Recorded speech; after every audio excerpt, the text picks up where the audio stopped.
오늘 안디옥 교회로, 그러니까 오늘부터 여러분들 또 사도행전이 이제 제 2막이 펼쳐집니다.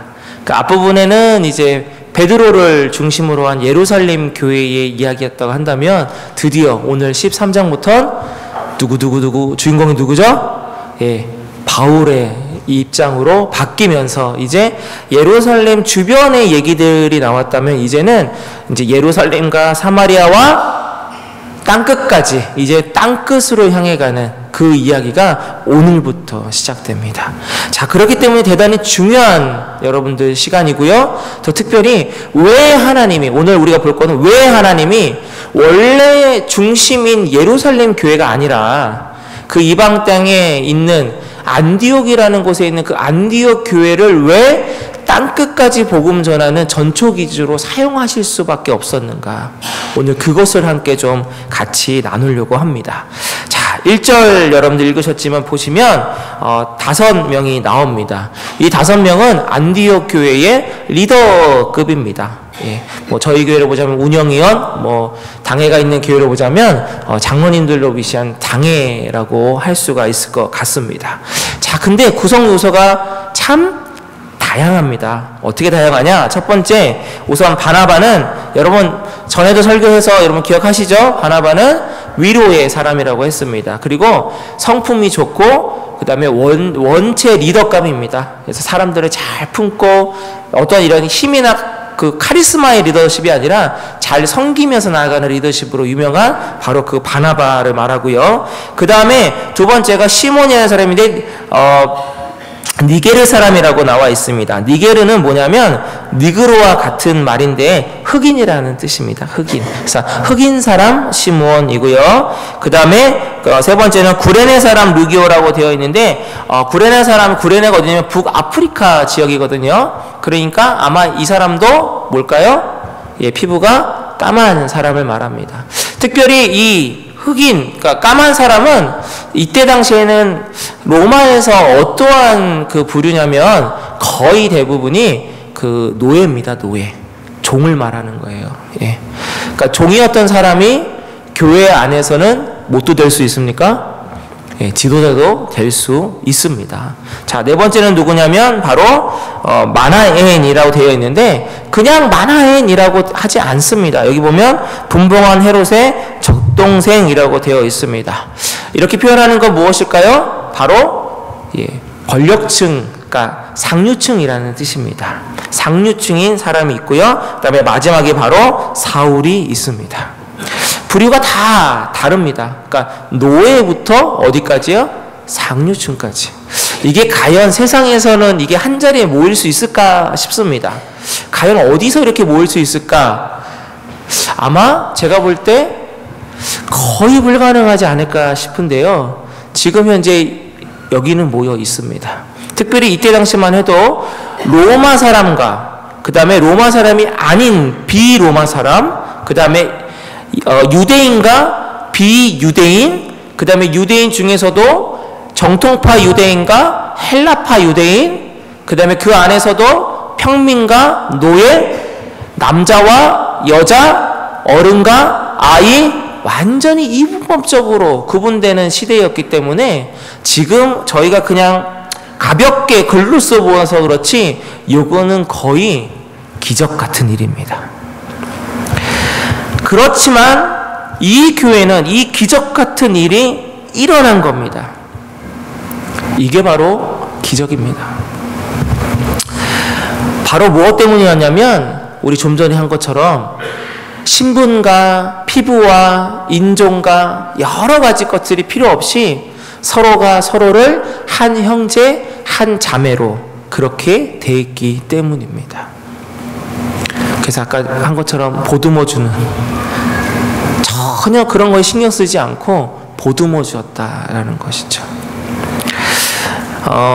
조금 다른 예화일 수 있는데 좋은 예화일 것 같아서 하나 좀 말씀드리려고 합니다. 데이 갤러웨이라는 목사님의 글 가운데에 그 교회에 출석하고 있었던 그 학교의 여자 교사였던 톰슨이라는 분과 테디의 이야기가 이제 있습니다. 테디라는 학생은요, 왕따를 당하는 학생이에요. 그래서 항상 이 보면 냄새도 좀 심하게 나고 가까이서 보면 이렇게 얼굴에 멍짝도 있는 그런 아이입니다. 그래서 아무도 그 친구에게 가까이 가려고 하지 않습니다. 시험 봐도 뭐 죄다 빵점입니다. 어느 날 근데 톰슨 선생님이 이 테디를 보면서 그 기록부를 한번 찾아봤다고 해요. 그레이 1 때는 기록이 착한 아이입니다. 미래가 보입니다. 그러나 가정 환경이 불우한 편입니다. 2학년 때는요, 조용한 아이입니다. 조금 폐쇄적입니다. 어머니가 병을 앓고 있습니다. 3학년 때입니다. 학업 성취도가 떨어집니다. 어머니가 돌아가셨습니다. 아버지는 아이에 대해서 무관심합니다. 4학년 때입니다. 미래가 없습니다. 아버지는 가출했고 현재 이모님이 양육하고 있는데 학대당하고 있는 것 같습니다. 여기까지 읽은 이 톰슨 선생님의 눈에서 눈물이 흘러내립니다. 한 생명이 자신을 비롯한 이 교육자들의 방관과 유기로 잘못되고 있다는 것을 깨달았기 때문이죠. 그래서 이때부터 이 톰슨 선생님이 테디라는 학생을 방과 후에 따로 공부를 가르쳐 주기 시작합니다. 그리고 연말이 되고 성탄절이 되어서 아이들이 선생님께 선물을 이렇게 하나씩 갖고 오는데 이 테디라는 아이가 선생님에게 선물을 갖다가 줬는데 가짜 다이아몬드 목걸이, 그것도 알이 곳곳에 빠져 있는 것, 그 다음에 누가 쓰다 만 듯한 싸구려 향수가 있었답니다. 아이들이 그걸 보고 막 비웃으면서 놀리는데 선생님이 당당하게 그 가짜 다이아몬드 목걸이를 목에 차고 그 다음에 테디가 갖고 온 향수를 뿌리면서 내가 가장 좋아하는 향수라고 그렇게 위로해 줬습니다. 그러자 이 테디라는 학생이 톰슨 선생님의 품에 안기면서 이렇게 말을 합니다. 선생님 고맙습니다. 그 목걸이는 생전에 엄마가 하셨던 목걸이고요. 향수도 엄마가 뿌렸던 향수입니다. 선생님한테 엄마의 향기가 나요. 7년이 지났습니다. 톰슨 선생님 앞으로 한 통의 편지가 옵니다. 고등학교를 테디가 졸업하면서 편지를 보낸 건데, 사랑하는 톰슨 선생님, 고등학교 졸업 소식을 선생님께 가장 먼저 알리고 싶었는데 반에서 2등으로 졸업했습니다. 다시 4년 뒤에 또 편지가 옵니다. 선생님, 제가 수석으로 대학을 졸업했습니다. 다시 6년 뒤에 편지가 옵니다. 사랑하는 선생님, 제가 의대를 졸업하고 의사가 되었습니다. 그리고 이제 결혼합니다. 제 어머니가 일찍 돌아가신 거 아시죠? 결혼식 때 선생님이 제 어머니의 자리에, 죄송합니다. 앉아주세요. 선생님은 저에게 어머니이십니다. 이 애를 보면서 참 제 자신이 부끄러움을 많이 느낄 수밖에 없었습니다. 네. 저도 목사로서 여러분들 앞에 이 예화를 하면서 톰슨 선생님과 같은 마음으로 목회를 해야 되는데 그렇게 하지 못했던 부분들이 너무나도 많았던 것이, 설교를 이렇게 타이핑하면서 너무 생각이 많이 나서 참 많이 반성이 됐는데, 성도 여러분은 어떠십니까? 최소한 교회라는 곳이 이런 곳이 되어야 되는데 라는 생각을 합니다. 교회 다니고 있지만 지금 현재 우리들의 교회의 실상이 과연 이럴까라는 것을 생각해 보게 됩니다. 그래서 제 자신에게도 참 많이 실망스럽고 교회에게도 많이 참 실망스럽지 않나라는 것이죠. 고린도전서 1장 12절에 보면요, 고린도 교회의 얘기가 나옵니다. 이렇게 나와요. 너희가 각각 이르되 나는 바울에게, 나는 아볼로에게, 나는 게바에게, 나는 그리스도에게 속한 자라, 이렇게 되어 있습니다. 고린도 전서를 보면 고린도 전서는 정말 교회답지 않은 교회, 성도답지 않은 성도의 모습을 아주 정확하게 묘사하고 있습니다. 그만큼 문제가 많았던 교회이기도 합니다.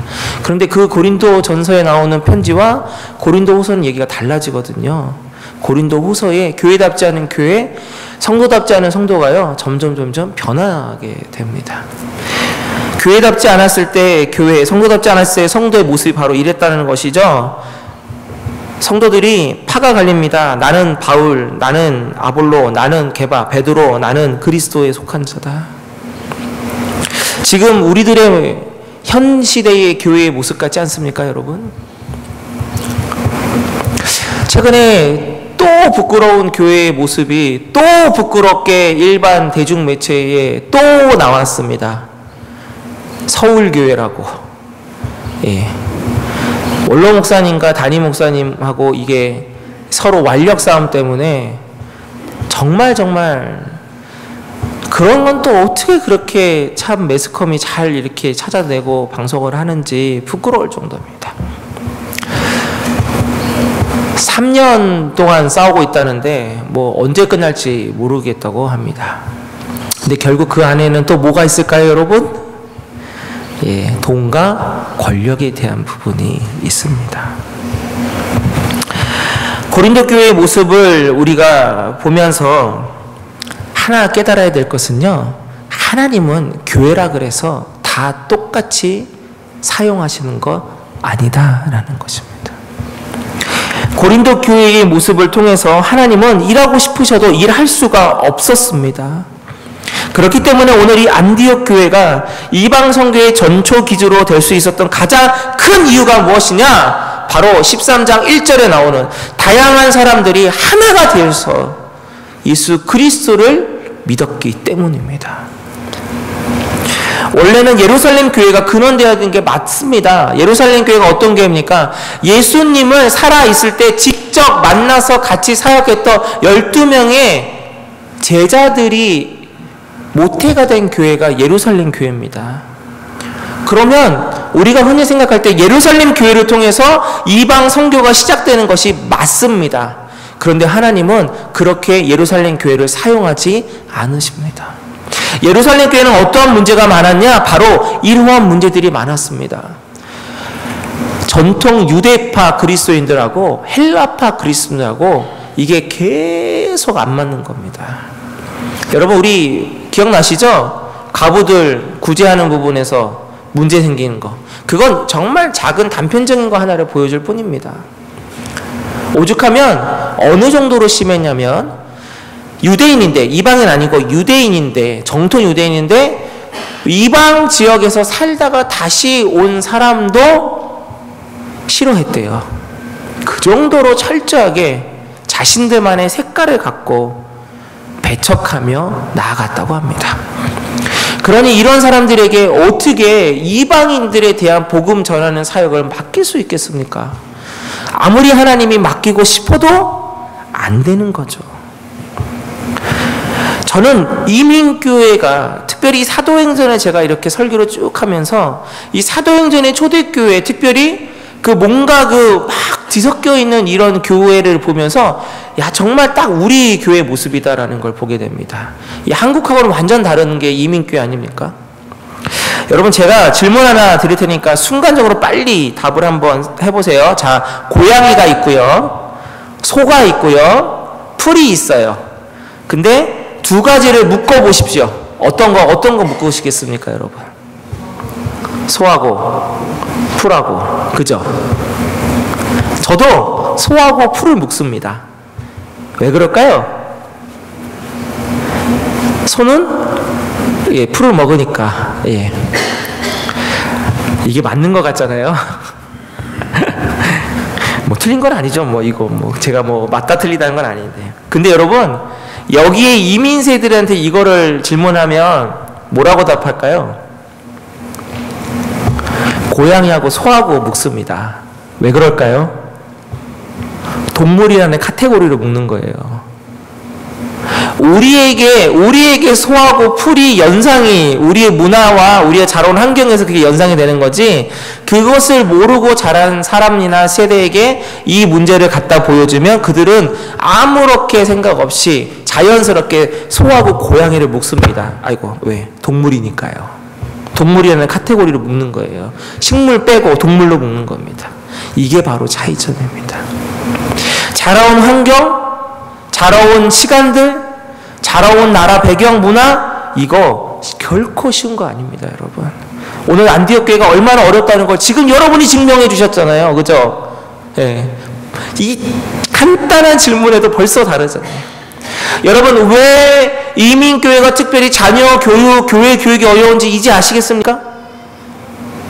왜 1.5세 오죽하면 애들은요, 우리는 그냥 1.5세, 2세로 나누죠? 요즘 애들 그렇게 안 나눠요. 1.1세, 1.2세, 1.3세, 1.4세, 1.5세, 1.7세, 1.8세 이렇게 나눠요. 완전히 여기서 태어난 애들만 2세로 봐요. 예. 중간에 오면 뭐 중학교 때 오면은 뭐 1.7세, 저기 1.3세 뭐 이러고요. 더 어려질수록 이게 점점 좀 내려간대요. 이렇게 봐요. 1.5세 애들도요, 2세하고 결혼이 힘들대요. 1.5세면 그래도 영어도 어느 정도 하고 여기 문화 다 적응하고 그래도 여기서 중고등학교 정도는 다 나온 애들 아닙니까? 그럼에도 불구하고 2세하고도 또 안 맞는데요. 그럼 또 1.5세 애들은 또 누구랑 안 맞는지 아세요? 1세 한국 사람하고는 안 맞는데요. 얼굴 똑같아요. 한국말도 잘해요. 먹는 것도 맨날 김치 먹어요. 근데도 한국 사람하고는 안 맞는데요. 제가 이민교회에 사역하면서 계속 들었던 얘기들이에요, 이게. 그러니 여러분, 우리가 어찌 우리 아이들을 이해한다고 하겠습니까? 어찌 이해한다고 하겠습니까? 저하고 우리 아들하고 맨날 부딪히는 게 이거예요. 맨날 부딪히는 게. 다른 게 아니에요. 자, 이런 거 있습니다, 여러분. 자, 한국 사람은 특별히 또 어떠한 문화가 있냐면, 한국 사람들은 그 유교적인 문화 체계에서 어른과 나이 어린 것에 대한 부분이 있어요. 남자들은 만나면 항상 뭐부터 물어보는지 아십니까? 몇 살이세요? 이거 물어봐요. 거기서 나이로 서열을 가르겠다는 거죠. 그래서 한국의 어른들이 가장 잘 못하는 것이 무엇이냐면, 나이 어린 사람들의 의견을 잘 못 받아주는 거. 이게 가장 힘들다고 합니다. 나이도 어린 게 뭘 알아? 이게 깔려 있고요. 특별히 부모가 자녀에게, 아마 저랑 똑같으실 거예요. 아빠가 너보다 많이 살면서 경험해 봤는데 너가 말한 건 안 돼. 내가 해봤는데 안 돼. 아마 가장 많이. 그러면서 또 하나 붙이죠. 내가 너를 생각해서 하는 말이야. 너 그거 하다가 힘들까봐, 괜히 고생할까봐 미리 알려주는 거야. 이렇게 하지 않습니까? 우리는 벌써 바탕에 한국에서 자란 그러한 그 나이에 대한, 유교에 대한 문화와 또 나이와 나이, 어른과 아이라는 이 나이의 그 차이, 거기에 신앙 색깔도 달라요. 한국에서 그 어떠한 그 뜨거움의 그 신앙을 경험하셨던 분들과 그냥 여기서 그 외국의 이러한 문화들을 겪어보신 분들하고 또 다릅니다, 여러분. 그래서 여러분, 옆에 분 보실까요? 옆에 분하고 이렇게 잠깐 인사해 보겠습니다. 내가 이해하도록 노력해 볼게. 이렇게 인사하세요. 자, 시작. 예. 예. 예. 이거예요, 이거. 예. 지금 우리 1세 아닙니까? 우리 안에도 여러분, 뭐가 있어요? 보이지 않는 다름이 있습니다. 우리 안에도요. 그러니까 이해하도록 노력해 볼 게가 맞습니다. 제가 지금 솔직히 요즘 스트레스를 좀 많이 받아요. 뭐 때문에 받냐면 두 가지 때문에 받아요. 솔직하게 말할게요. 바자해. 제가 할 수만 있으면, 또 이런 말 하면 또 우리 교인들이 분명히 그럼 하세요 할 거란 말이지, 이게. 참, 할 수만 있으면 제가 앞치마를 둘러매고, 예, 음식을 만들며 하고 예, 박수 치시고, 예, 하고 싶어요. 네. 예. 저도 나름 집에서 아내를 도와주면서 그 주방의 고통을 조금 아는 사람입니다. 예, 집안일은 치워도 티도 안 나고 치워도 계속되더군요. 매년 다가오는 바자회나 뭐 이런 것들 보면 마음 한편에 모르겠어요. 옛날 목사님은 저는 그래도 좀 낫다고 생각합니다. 예. 얼마나 힘든지, 얼마나 이게 고생스러운 건지 압니다. 하다못해 피곤하고 짜증날 때는 내 남편, 내 자녀 밥 해주는 것도 솔직히 귀찮을 때가 있는데, 이거는 내 가족 뭐 만들어서 하겠다는 것도 아니고, 이거 해가지고 다 싹 다 고생해가지고 팔고 교회 일 통해서 하겠다고 그렇게 수고하시는 거 제가 알거든요. 알지만 아는 것 그 이상 못 나가는 제 자신이 또 생각이 들어요. 고생스럽고 힘들면 사람이 마음이 심적으로 부담되고 짜증나기 마련입니다. 이건 어쩔 수 없어요. 예. 그러니까 가능하면 정말 은혜로 잘 했으면 좋겠는데, 하다 보면 서로 잘 안 맞는 부분이 생길 수가 있거든요. 예. 이게 어쩔 수 없는 것 같아요. 두 번째로 요즘 제가 스트레스 받는 게 뭐냐면, 온두라스 선교 때문에 스트레스 받습니다. 예. 지난번에 첫 모임을 가졌거든요. 애들은 뭘 몰라요. 그래서 그냥 내가 얘기하면 다 그냥 듣고만 있어요. 그리고 그냥 고개 끄덕이면서 예스 예스 하고 있어요. 근데 잘 아시는 두 분이 계세요. 그 두 분이 내가 뭔 얘기만 하면 계속 딴지를 거세요. 예. 근데도 이해가 되거든요. 예. 근데 그분들은 내가 별로 솔직히 신경이 안 쓰여요. 왜냐면 저게 그렇게 말씀하시는 게 나를 정말 미워해서 하시는 게 아닌 걸 내가 알기 때문에 걱정스럽고, 이 부분은 이런 것도 좋지 않겠냐고 하시는 걸 알거든요. 오히려 스트레스는 제가 어디서 받냐면요, 아무 말 안 하고 있는 청년 애들이 나에게 지금 스트레스예요. 왜냐하면 제가 알거든요. 얘네들이 아무 말 안 하고 있지만 속으로 맞지 않는 부분이 분명히 있어요. 걔네들이. 그러면 얘네들은 말을 안 합니다. 말을 안 하고요, 나중에 울면서